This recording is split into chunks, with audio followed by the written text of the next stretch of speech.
Hello, Steve Fletcher here, and welcome to another tuition video. Before we get started, please can I ask you to like this video and hit that subscribe button, all of which will take you literally seconds to do, if not just 1 second, but it will really help me grow my online business and is very much appreciated.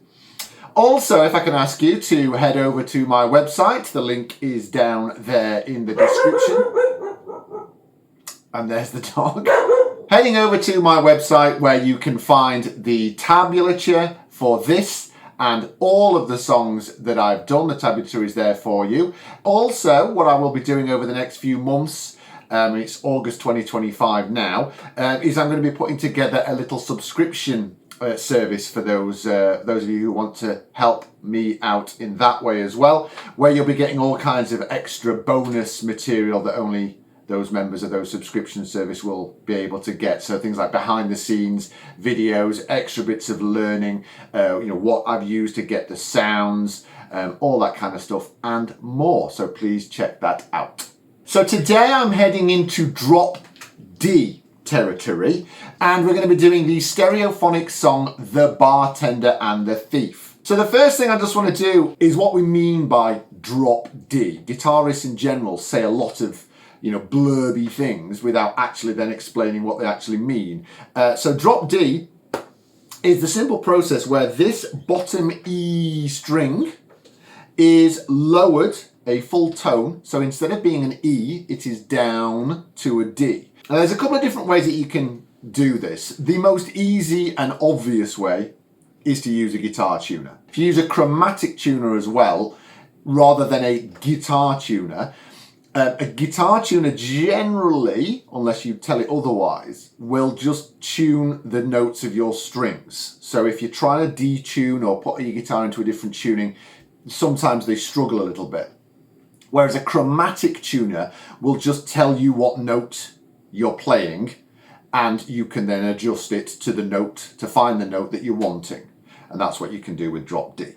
The other way of doing it is by ear. Now this is a little bit more tricky and it just depends on how well trained your ear is. But if you play the open D string and then play the low E string, you can adjust that so that they sound the same. Now just a little bit of a word of warning is if you are using a Stratocaster type guitar, or any guitar that's got a floating bridge. What we mean by a floating bridge is a guitar that's got a whammy, is whenever you adjust the tension of one of your strings, because of the way the strings are held in tension by those springs, if you adjust the tension of one of your strings, it's going to slightly adjust the tension of all your other strings as well. So just bear that in mind, that when you drop D with a guitar that's got a tremolo system, it's going to affect all your other strings as well. So do a little bit of fine tuning to get everything nicely in tune. But because I'm using a Les Paul, that's not an issue. And that, what I've just done there, is a lovely way playing a D chord all the way down to the bottom is a lovely way that you can hear that harmonizing effect of your detuned D string. Now, this is something again, I do teach, when I'm teaching drop D, which is what I use this song specifically for, as part of the drop D section. When you're using a power chord, now normally your power chord shape on those strings would look something like this. But because the way your strings are now tuned, this note here, for instance, this is an F, has now gone down a tone. So instead of having that shape there, what you end up with is basically a line. Now that's all very well and nice, and if you're just wanting to play those thick power chords, it's a lovely thing to do. However, just to give you a little bit of an optional extra, which is something that I throw in periodically, that D that I did a minute ago, but that shape with the fret 2 and the fret 3 there, and that open string, that can be moved all over the place with that drop D very effectively. So we can take that power chord shape. Now if I was doing that D suspended 2 shape, that's obviously the 2nd fret and the 3rd fret there. If this was my note, the 2nd fret and the 3rd fret above that would be that 5th and 6th fret there.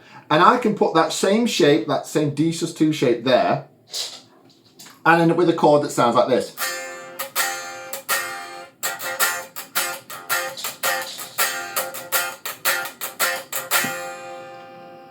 It is still basically a power chord, but as you can hear, because it's got those higher strings involved,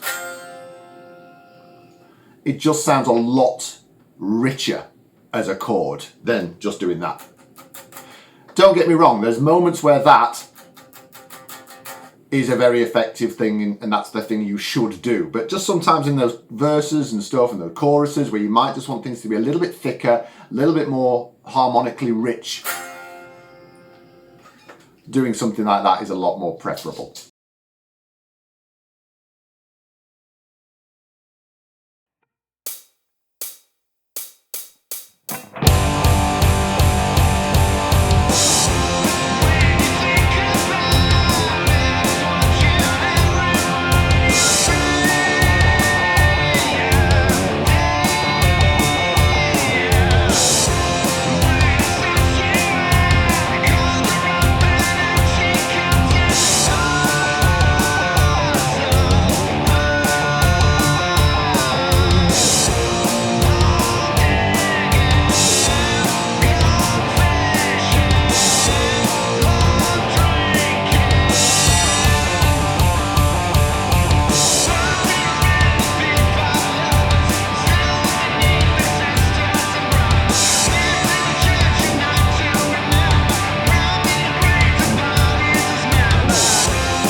So thank you very much indeed for watching. I hope you've enjoyed. Please do take a moment to like this video. Please subscribe. Please leave me some nice comments, make me feel all warm and fuzzy.